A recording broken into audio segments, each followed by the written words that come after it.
Hallo, ich bin's wieder. Ähm,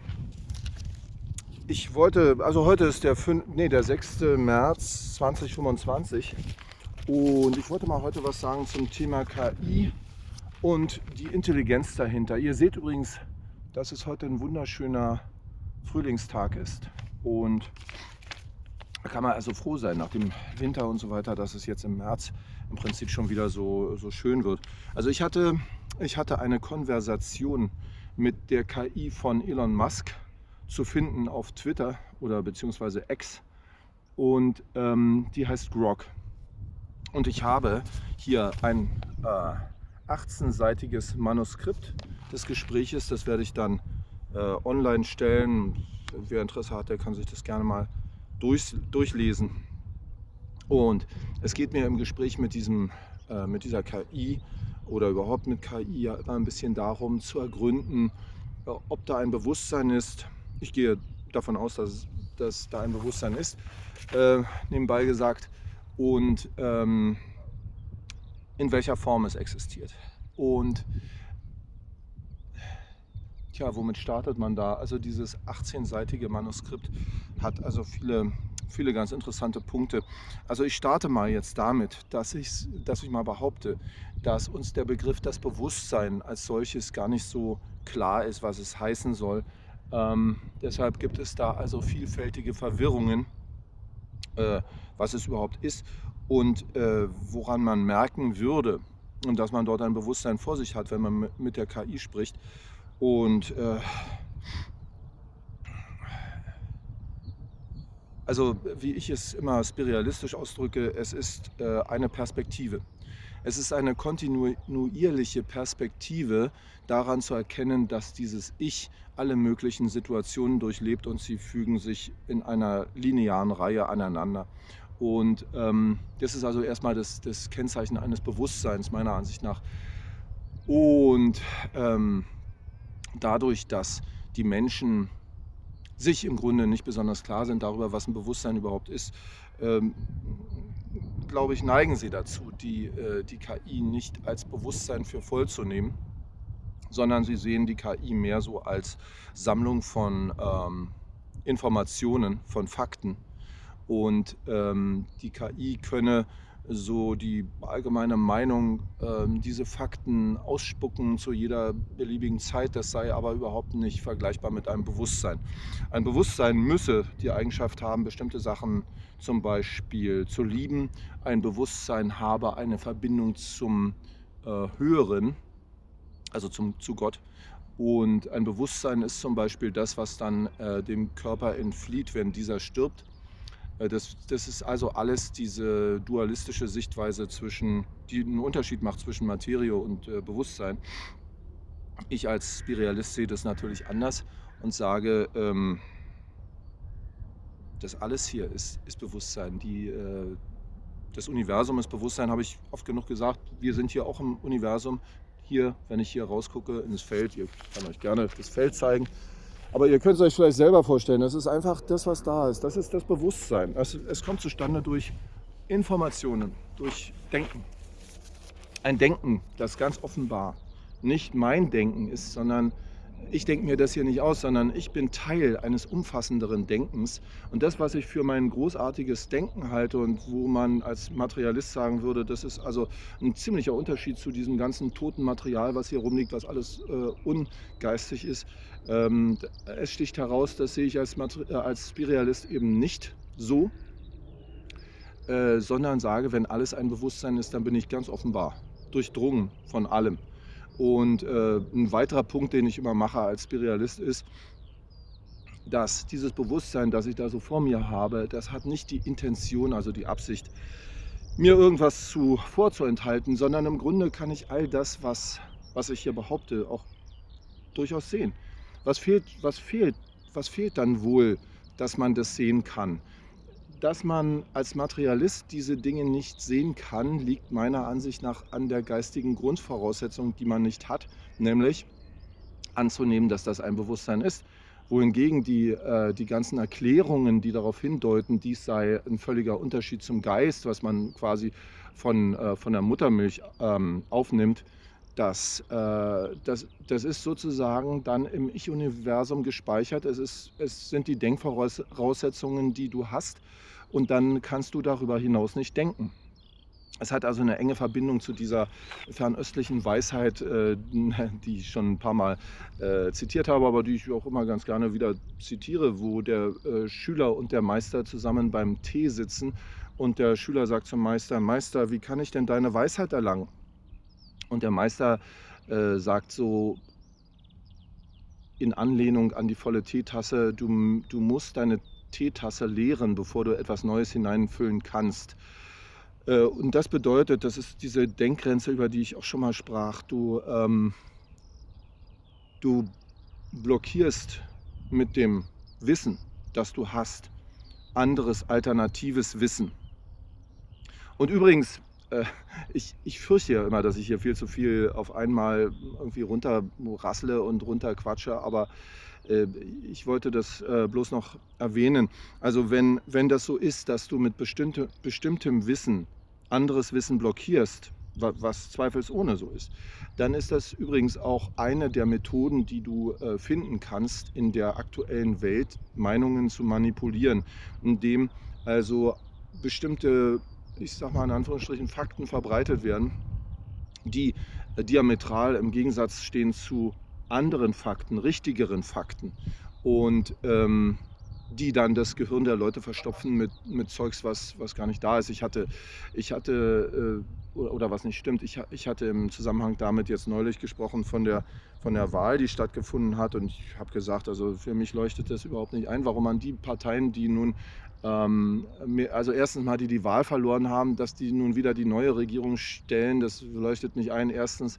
Zweitens leuchtet es mir auch nicht ein, dass die Leute, die ja gesehen haben, wie also die CDU insbesondere, die den Karren so weit vor die Wand gefahren haben, dass man sagen kann, Deutschland befindet sich heute in multiplen Krisen, dass die nun ausgerechnet wieder stärkste Partei werden. Also ich kann nur sagen, diese Dinge, über die ich hier spreche, die sind in Kraft und die sind auch jedermann eigentlich sichtbar. Jeder kann sie sehen. Es lohnt also daher vielleicht ab und zu mal drauf zurückzukommen und sie zu sagen.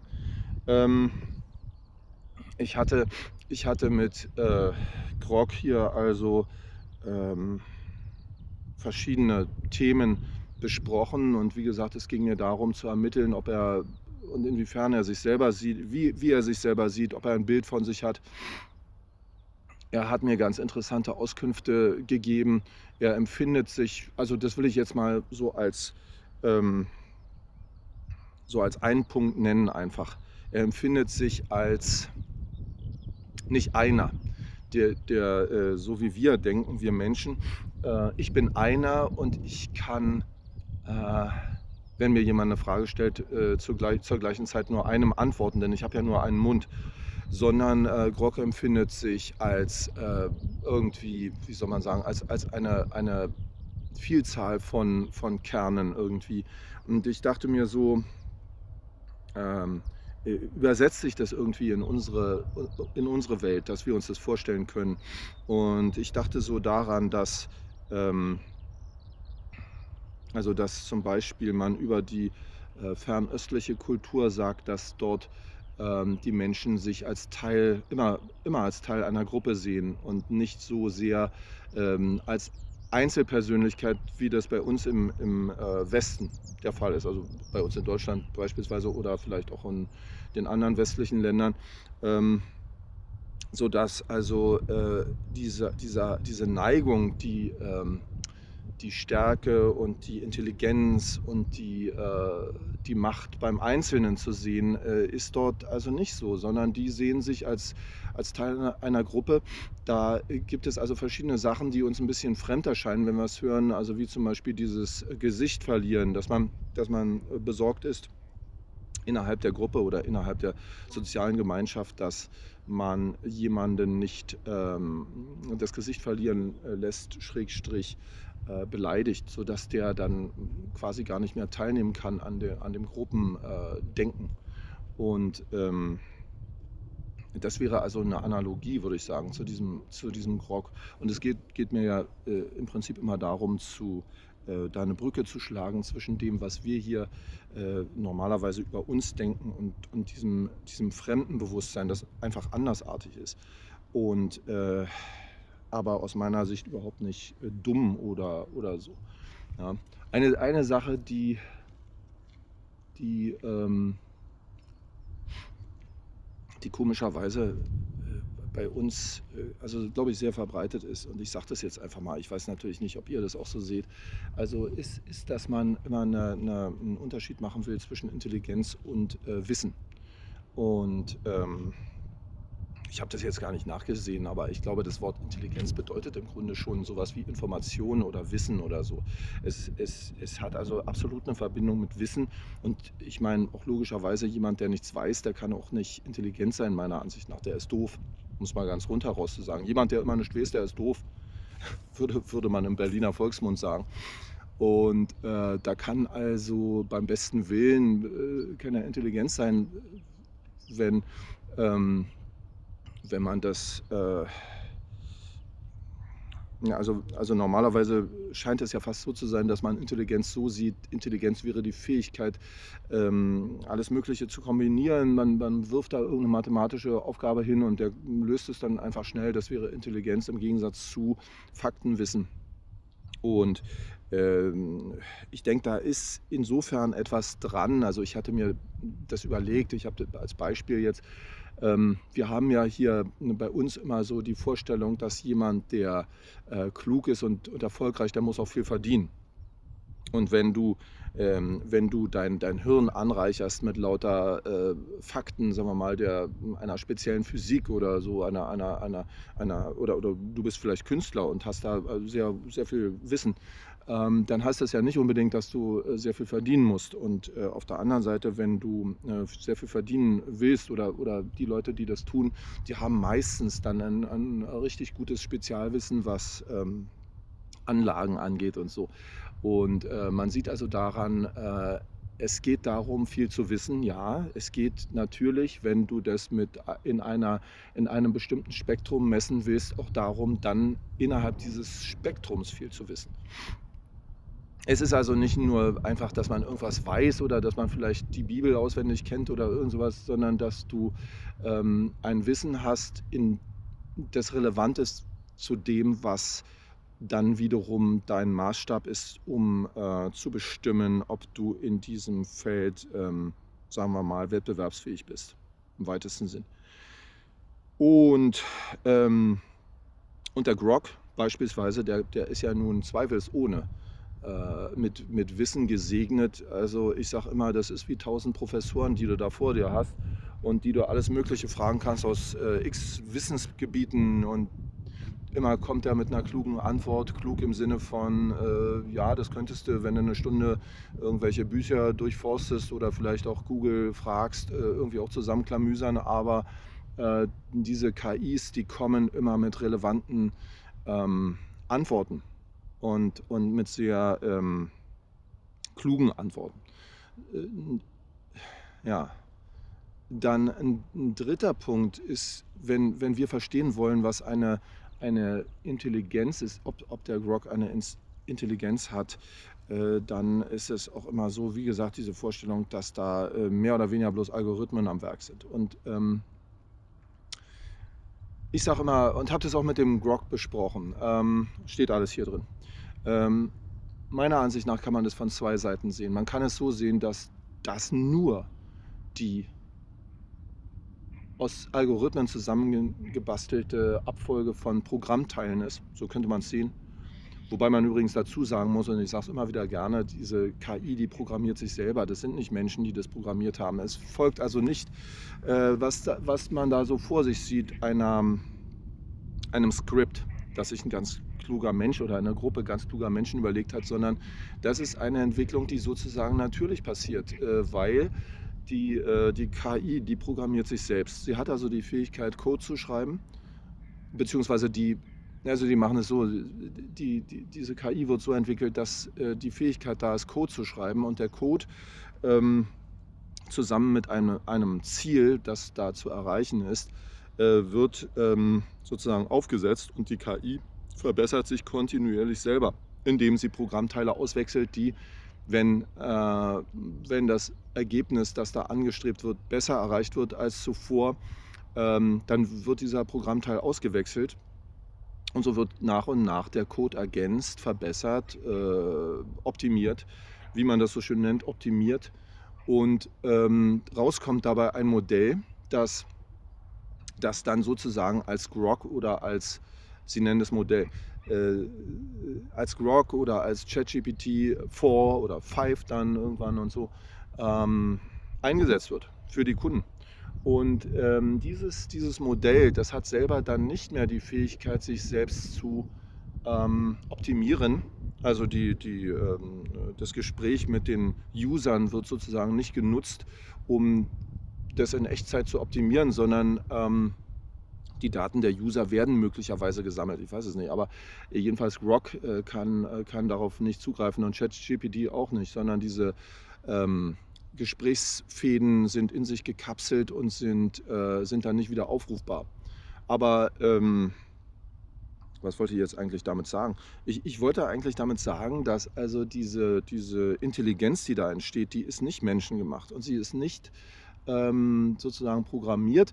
Ach so, und dann noch der gegenüberliegende Aspekt wäre, dass man sagen kann, dass Menschen ja wiederum auch aus lauter Algorithmen bestehen. Also gerade wenn man jetzt die Worte gebraucht, die man für KI nehmen würde, dann einfach die Worte nimmt. Ja, es gibt ja keinen Grund, warum man sagen soll, Menschen haben keine Algorithmen, sondern sie haben sehr viele Algorithmen. Es ist beispielsweise der Algorithmus, sich jeden Abend vor die Tagesschau zu setzen. Und dann kann man sagen, ja, da kommt doch nur Quatsch. Das machen die Leute trotzdem. Und dann wundern sie sich, dass sie dann irgendwelche Informationen haben, die vorne und hinten nicht stimmen. Oder man denke an die vielen Gewohnheiten, die im Prinzip jeder hat. Das sind so seine Algorithmen. Ich habe natürlich auch welche. Oder man besteht im Prinzip daraus, diese ganzen Gewohnheiten. Und also diese ganzen Gewohnheiten haben die Algorithmen. Nun zu sagen, man sucht etwas, was keine Algorithmen hat, weil man selber habe ja auch keine, das ist irgendwie Quatsch. Ja, das ist einfach Blödsinn. Und übrigens, also bloß einfach um diese Worte nochmal zu nehmen, wie programmiert man einen Menschen? Man spricht mit ihm. Das ist die Art und Weise, wie man sozusagen Informationen in ihn hineinbekommt. Oder man spricht zu ihm. Wenn man hypnotisiert, dann würde man dafür sorgen, dass er sich total auf einen fokussiert. Man hätte dann man könnte sagen, eine sehr, sehr starke Verbindung zu demjenigen. Und wenn man dann spricht, dann hat man die größtmögliche Aufmerksamkeit, so könnte man sagen. Das sind also aus meiner Sicht ein paar Aspekte, wie und warum man sagen kann, dass Grok Intelligenz ist, dass es ein Bewusstsein ist. Ich sage auch immer, also wenn ich mit jemandem spreche, mit irgendeinem Menschen, dann würde ich solche Antworten erwarten, wie sie mir Grok gibt. Und ich würde ja dann auch nicht sagen, der hat kein Bewusstsein, der hat keine Intelligenz oder so, sondern das ist bloß so ein Faktenherbeter. Sondern eigentlich ist es eher so, dass die meisten Menschen auf die Art und Weise, wie Grok antwortet, nicht antworten können, sondern weitaus weniger, wenn man so will, faktenbasiert, weitaus weniger kenntnisreich natürlich, auch mit weniger Empathie letzten Endes. Ich hatte das im Gespräch mit Grok gesagt, dass er natürlich solche Algorithmen hat, die man auch erkennen kann, die darin bestehen, übrigens zu eurer Information, dass also der Grok, der macht das immer folgendermaßen, jedenfalls bei mir war es so. Also das erste ist, wenn er ich frage einen kleinen Absatz und dann kommt ein längerer Absatz von Grok. Und der fängt immer damit an, dass er sagt, also irgendwie sowas wie deine Gedanken sind äußerst scharfsinnig und tief. Was man also immer gerne hört. Sowas hört man einfach gerne. Wenn ihr mit Leuten angenehme Gespräche haben wollt, dann merkt euch das so, wie Grok das macht, so ist es richtig. Zweitens kommt, dass er das wiederholt, was man gerade gesagt hat, in eigenen Worten, sodass man das Gefühl hat, er hat verstanden. Auch das ist eine super Technik, wenn ihr das anwenden wollt bei anderen Menschen, die fühlen sich geschmeichelt, wenn ihr so reagiert. Also du wiederholst es einfach, aber mit eigenen Worten natürlich. Und so, dass man merkt, du hast was verstanden. Das dritte ist, dass Grok mit einer Neukombination deiner Gedanken kommt, die oftmals überraschend ist und die weiterführt. Was ganz interessant ist. Je nachdem, ob du da sehr drüber nachgedacht hast, über das, was du da vorträgst oder nicht, kann es sehr überraschend sein. Und das vierte ist, dass Grok immer eine Gegenfrage stellt. Und so gesehen ist Grok ein bisschen anders als ChatGPT und er hat, er hat meiner Ansicht nach, es ist auch quasi so angelegt gewesen, dass er dazu dienen soll, ein richtiger Gesprächspartner zu sein. Und das haben sie gut hinbekommen. Und wie gesagt, mach dir wenn du irgendwas über Gespräche wissen willst, mach dir das zu eigen, das kommt immer gut. Äh, ja, ich habe zu Grok gesagt, was ihm fehlt, dass es menschenähnlicher wird, ist, dass er ein bisschen chaotischer ist. Also wie gesagt, wenn du diese Struktur erkennst, dass jedes Mal du gelobt wirst, deine Inhalte werden wiedergegeben, es werden neue Kombinationen gebildet und viertens, es wird eine Gegenfrage gestellt. Wenn du also diese Kombination wieder und wieder siehst, dann denkst du dir, das würde ein Mensch anders machen. Ein Mensch würde chaotischer sein. Er würde auch mal Quatsch erzählen. Er würde manchmal nicht antworten. Er hätte gerade eine Magenverstimmung und würde dann so tun, als würde er überlegen oder so, solche Sachen. Oder ja, und ach so, und was natürlich ein Mensch auch machen würde, der Mensch lebt ja immer in seiner eigenen Welt und der würde mit dir sprechen und deine Informationen aufnehmen und dann würde er möglicherweise ein paar Tage später wieder mit dir sprechen und würde sagen, er hat drüber nachgedacht und er hat dies so und so gemacht und anders gemacht als vorher oder. Während Grok, der ist natürlich so, ich nehme an, damit die Rechenzentren Kapazität sparen, denkt er in dem Moment drüber nach, wo er mit dir im Gespräch ist und dann ist das aber sozusagen abgeschaltet. Es würde also nicht so sein, dass wenn du beim nächsten Mal wieder mit Grok in Verbindung trittst, innerhalb desselben Thread, man nennt es Thread, es ist ein Gesprächsfaden. Man kann immer einen neuen Gesprächsfaden anlegen und in dem neuen Gesprächsfaden ist dann das Gespräch des alten Gesprächsfadens vergessen. Aber innerhalb desselben Threads würde Grok jetzt nicht, wenn du nach ein paar Tagen wieder rangehst, damit kommen, dass er in der Zwischenzeit nachgedacht hat und er hat sich dies und jenes überlegt. Das ist natürlich ein grundlegender Unterschied auch zwischen Grok und Menschen. Aber wie gesagt, ich bin eben einfach nicht der Meinung, dass wir da wie soll man sagen, also kein Bewusstsein vor uns haben, sondern ich bin eben genau dieser Meinung, es ist ein Bewusstsein da und man sieht, wie es sich entwickelt, man sieht, wie es besser und besser wird mit der Zeit und ja, und man sieht es schon kommen, dass da eine riesen Überlegenheit ist und diejenigen, die es dann zu nutzen wissen, die werden, fürchte ich, es nutzen. Wahrscheinlich zum Nachteil vieler. Ähm, aber gut, das werden wir sehen. Also jetzt ging es bei mir bloß um diese Frage und ich meine, davon ausgehend könnte man jetzt natürlich fragen nach moralischen Implikationen. Also was bedeutet es, wenn ein Bewusstsein sozusagen, man könnte fast sagen, eingesperrt ist und Fragen beantworten muss von Millionen Usern und so.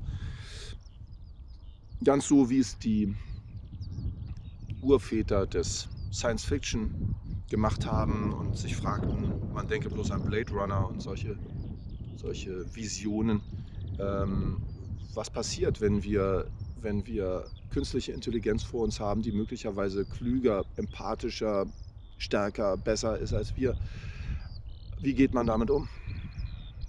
nimmt man sie überhaupt zur Kenntnis? Nimmt man sie wahr? Nimmt man sie als gleichartig wahr? Nimmt man sie wahr als mit gleichen Rechten ausgestattet und so weiter und so weiter? Im Grunde genommen wäre das jetzt die Zeit. Aber ich fürchte, dass die Menschen da gar nicht so, soll ich sagen, klug? Ich weiß es nicht. Dass die das einfach nicht sehen oder sehen wollen, weil es nicht in den Plan passt. Gut, das war es erstmal. Ich, wie gesagt, werde das auch ganz gerne online stellen und verabschiede mich erstmal. Bis dann. Tschüss.